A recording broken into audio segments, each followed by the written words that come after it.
Older Australians could be asked to pay more for the cost of their aged care if they can afford to do so under new recommendations released today. Trudy McIntosh is live in the studio with me. Do we know how all this is going to work? Basically, the fundamental point in this report and its many recommendations is the system needs more dollars, needs more money. Yeah, and it needs to get it some way, either from government or more co-contributions from people who can afford to pay. The central question at the heart of this Aged Care Taskforce is how do we pay for the ballooning cost as we see more and more Australians need to enter the aged care system. This is a task force that the Aged Care Minister herself established. She was the chair. These people have been working on this for some time. It was handed to government back in December. And all we've got today is the release without the government actually saying if it's going to adopt all of these recommendations. I'll run you through the central recommendations. It includes explicitly saying there should be no new tax or levy to pay for aged care, no means testing on the family home. That is incredibly curious, given the Royal Commission spent a long time looking at this and did suggest some type of aged care levy of some kind. It also calls for co-contributions for people who can afford it, for things like daily living expenses or accommodation. For the increasing number of Aussies who want to get care at home, there would be a fee-for-service model. And then it's calling for these lump sum deposits for accommodation to be phased out and replaced over time with rental contributions. There is a massive amount of investment, this task force points out, that is needed in the system in order to build the number of homes and beds we're going to need to keep up with the ageing population. You can see here by 2050, it says the government will need to be involved in $37 billion of investment to build just the new rooms we need for these people, and another $19 billion will be needed to upgrade or refurbish the existing rooms that are there. Anika Wells today talking about the fact that previous governments have kicked the can down the road as she stood at a press conference herself, not announcing the recommendations that she will accept. I mean, there were 22 reports into aged care under the previous government. This really is the funding of aged care, a can that has been long kicked down the road. It has been something that has been put off for decades and decades by government, but this is a government that is taking it on. We put the task force in place to deliberate on that across 6 months, to do the consultation as they went. They've given us the final report, and now it's for the government to make the final decision and provide a response.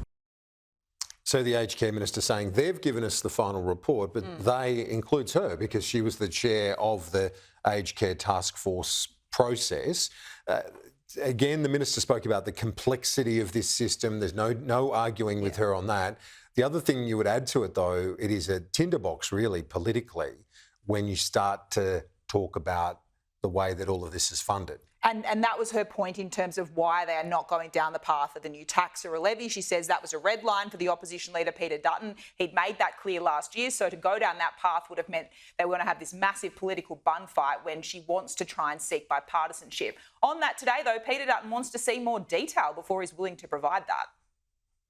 With an ageing population, we want to act responsibly.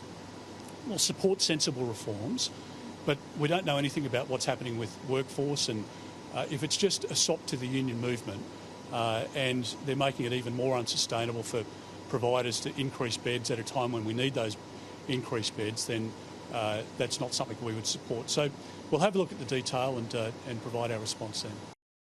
There's a curious line in this report too that I wanted to point out to our viewers. Now, we know that they've ruled out a levy or a tax to fund this, but the task force revealed that it also looked at raising the GST. Should that have been the path it went down to get the money needed in order to fund this? Now, Kieran, I have never seen an indication from this Labor government that that was something they were interested in. It's just so curious to me that that is even mentioned in this report as something that the members of the task force, the chair, Anika Wells, the minister, was there and considered potentially raising the GST as an option. Mike Baird, one of the members of the task force, will be joining me a bit later, so I might get his thoughts on that and just how to solve this conundrum of where do the dollars come from? Because you talk to anyone in this sector, for years they've said we need more funding, there needs to be dollars from somewhere. Now, what did you make of Peter Dutton on the nuclear discussion? He's really going hard on this. The government says his argument doesn't stack up. He thinks it does, so much so that he's challenging the Prime Minister to a debate. Yeah, it happened multiple times during this press conference. I thought that was fascinating to see. Peter Dutton wants to really take the front foot on this political fight. He says, Anthony Albanese, come to the press club, we'll have a debate. I don't know if the PM would accept that offer necessarily. Peter Dutton hasn't fronted up to press club for his own solo appearance, I don't think, this term. So if he wants to debate, he can probably do it solo, or he can come in here. There's enough space, 2 chairs. Yeah, absolutely. You can host the debate. What a great idea. I There like you go. that. Peter Yeah. Dutton, if you're watching, KG will host for you. Yeah, there you go. Peter Dutton, thanks, Trudy. Always an ideas person. Yeah, exactly. Talk to you soon.